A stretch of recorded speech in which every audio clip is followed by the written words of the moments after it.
Welcome back to the Great You podcast. In this episode, we explore how small changes guided by expert hands can unlock a new level of confidence. We are joined by Dr. Shazadi Khouli, a surgeon who believes that beauty isn't about perfection, but about also helping people feel fresh, confident, and true to themselves. We'll also explore how products like Resiliel are making it possible for patients to see real result without drastic procedures or long recovery times. Okay, hello, doctor. Hi, how are you? Good, and you? Very Welcome well, thank you. to the Thank you. podcast. You're welcome. First of all, how do you define true beauty in the practice? Well, that's a little bit of a complicated question. What is really true beauty? I think when the person just feels confidence from within, which means that you don't have to hide anything or you want to change anything about yourself. You just feel confident without having to do anything. I think that's what really true beauty is, or God's gifted us with beauty, which is our own. Of course, we're aging, and sometimes we need a support of things. So that's why we are here, just to give you a boost, not anything more than that. What's one small change that often usually makes a big emotional impact? Well, okay, so I'll give you a surgeon's point of view. Of course, like I do Okay. surgery. So in terms of surgeries, we do, for example, changes for the body or whatever, and that makes a change. And you can see the way the person is dressing or the kind of makeup they put, and how confident they get right after we do a procedure for them. But if we are talking about non-surgical procedures, which we do in the clinic, I think when the patients, after we do a treatment for them and they come back and they say, oh, we are using less makeup, or, my skin just feels so great, and, they feel like... it's like a booster, So it's funny how we say things, we call them skin boosters, but it actually emotionally boosts them as well, So I think that would be, in my opinion, the little thing that we can do for them without very long recovery periods, and to give them that little boost, Okay, doctor, do you think that confidence is something we can build or something we can find? Now, see, you're getting into the psychological depth of things. I think, of course, confidence is something that you have within yourself, which has a lot to do with your a lot of factors, your relationships, the way you've grown up, and everything. So let's not get into the psychological part of it. But I think if we are talking about building confidence with the way you look, then we have to climb a ladder. It is not just that you're going to come to the clinic and everything is of course we will help you, but it's a step-by-step procedure to give you those natural looking results without changing anything about yourself. Now, for example, if I tell you that I'm going to make you 20 years younger, you should be scared of me. You know what I mean? Right. It's not, you can't, nobody can do that. And if somebody promises you that means that they're sort of lying to you. And so it is a process, and this is what you have to explain very honestly to your patients, that we will go through a process. And like we are aging, anti-aging is also a process. So that's how it is. Right. Doctor, how do you help patients who are very afraid to try any aesthetic treatments?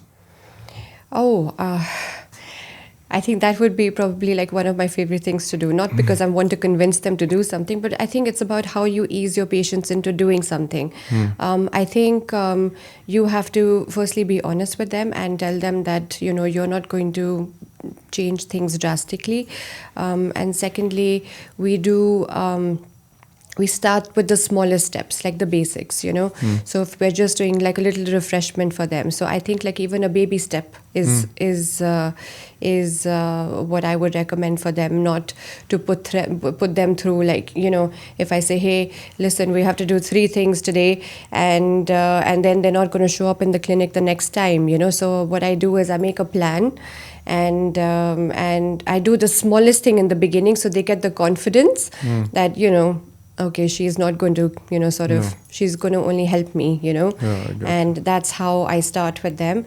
And then once the confidence builds slowly, then you can go into bigger treatments for them. Yeah, Right. so that's how I do it with my patients. And I think it's all about open communication. You have to explain to them exactly what you're doing. A lot of times patients tell me, oh, I went into the clinic and the doctor said, they just lay me down, and then she started shooting injections at my face, and then this way you're scaring the patient. You have to make them go through this journey of why should this patient, actually this is not a patient, right? This is your, it's, they're not ill, right? So you are making them into a patient by doing a treatment for them. Right. So why should they lie down on my treatment bed, and why should they allow me to do this for them? So I think it is just about, like, giving them that sort of confidence that I will take care of you, and I'm not going to do more than what you want. That's Build how, with them the confidence. exactly. Yeah. Yes. So I think it's more about just going through with the journey with them. Yeah. Yeah. Okay, doctor, is there any moment that you're not going to advise the patient to do this treatment, for example? Okay. If you would speak to my patients, they will tell you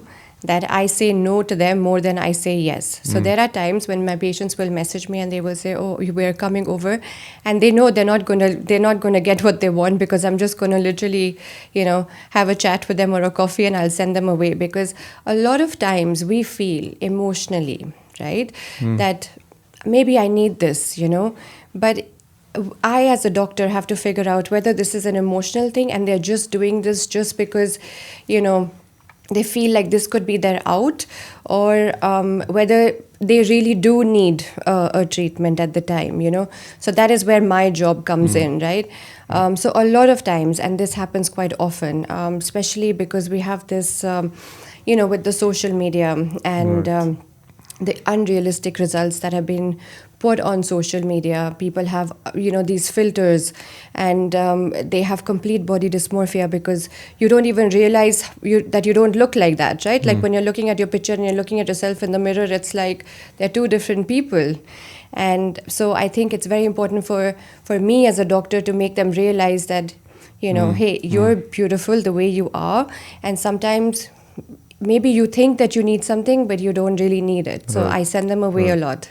When it comes to maintaining this long-term result, what do you trust the most, treatment or technologies?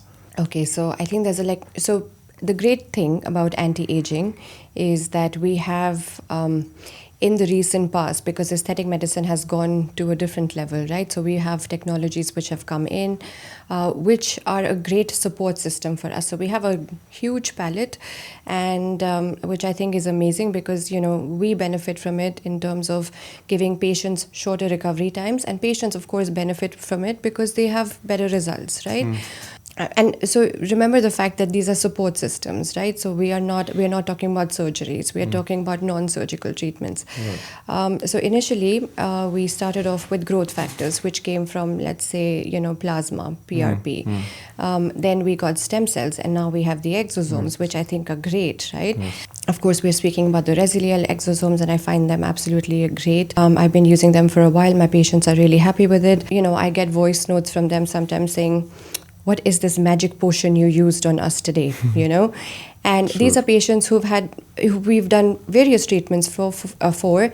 And so when you hear something like this about a particular treatment that you've done for a patient, then you get your confidence in the product, right? Because we're sort of using it for them. And so I think that's what I would, Right. Okay, doctor, can you tell us now, why do you trust Resiliel for your treatments? I think we have so many different products which are available, right? Especially in terms of exosomes. There are exosomes which are coming from plants and different sources, and you're just, and it just makes me wonder whether, where are they exactly coming from? With Resiliel, I'm confident about the source of where it's coming from, right? And why I think it's great is because when I do a procedure for a patient, which would be microneedling or a laser treatment, or it could be radiofrequency microneedling, and we apply these exosomes for the patient as a support system for renewal and sort of rejuvenation. I find that it works beautifully for them, and patients see a change in their in their skin quality just after even the first treatment. Of course, we do a series of treatments, and you have to be, like I said, these are very good products to have as a support system again. Right. And so if you explain to the patient that this is not we're not magicians, right? It is going to give you realistic, reliable results, and these things work over a period of time. So we are talking about long-term anti-aging. We're not talking about short-term. And so I think this is what you have to tell them, and I think they're quite happy with that, because everybody wants to this word longevity, right? Everyone wants that now. It's also life exosome. Exactly, so everyone is going in for the longevity, and they want to anti-age without looking unnatural. So I think that's why I would... Because 90% of the exosomes now, they are only growth factors, additives. They are exactly, no, Yes. So I think this is something that we have to educate the patients about, right? Like where we are getting them from, and how they are manufactured, how they are derived.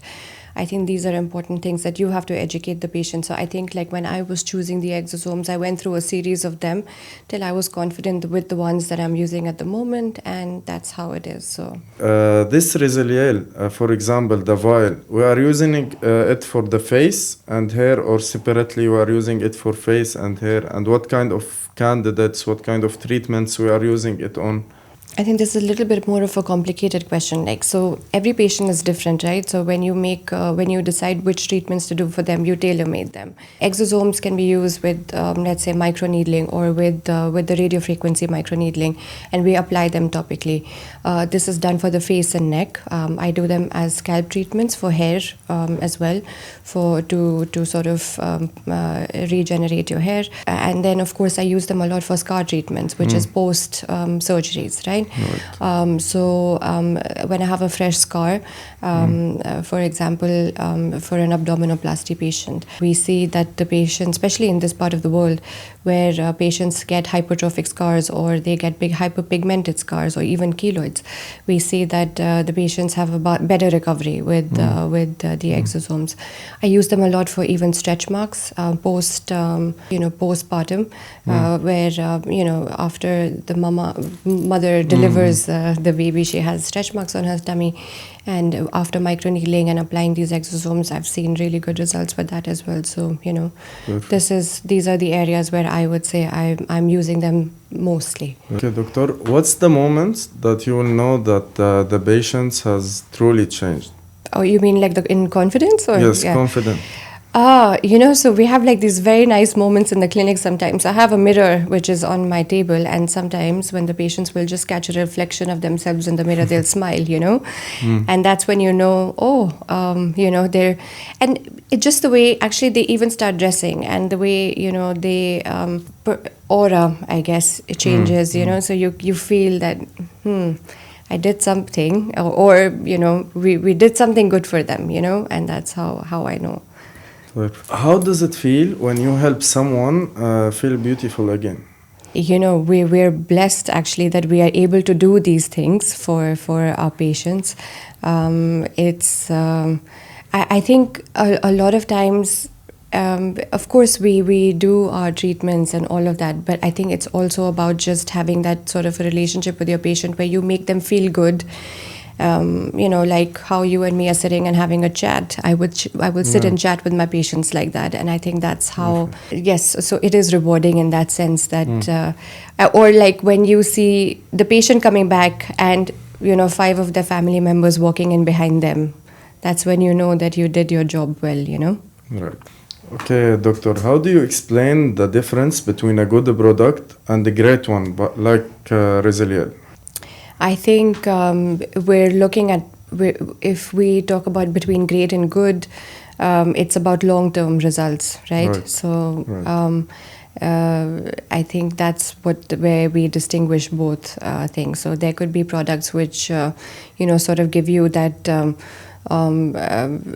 change maybe for like a week or 2 weeks, but if we talk about longevity and long-term results, then I think that's what a great product would be.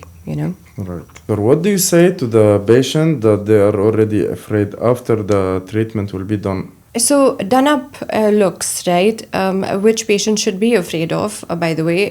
We have, unfortunately, practitioners over here, especially in this part of the world, where, they are injecting the patient with 20 ml of filler or whatever and giving them, saying that they will look natural, but of course it's not, right?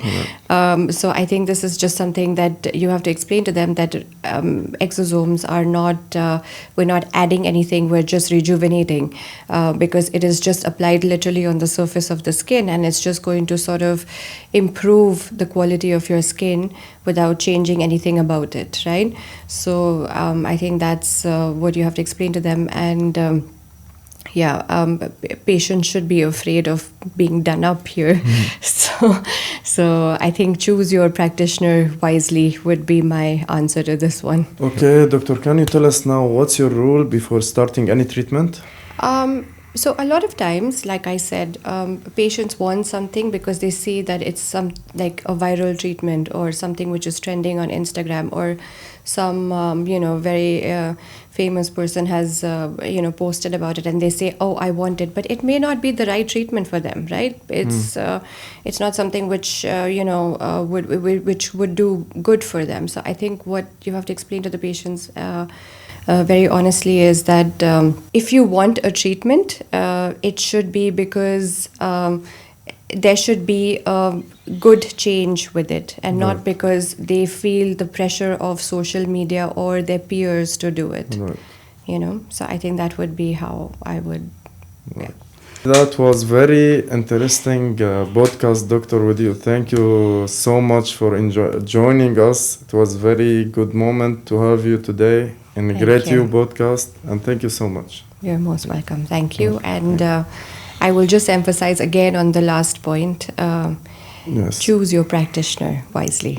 And this is what I would say in the end. Okay, thanks everyone for watching this interesting episode of Great You podcast.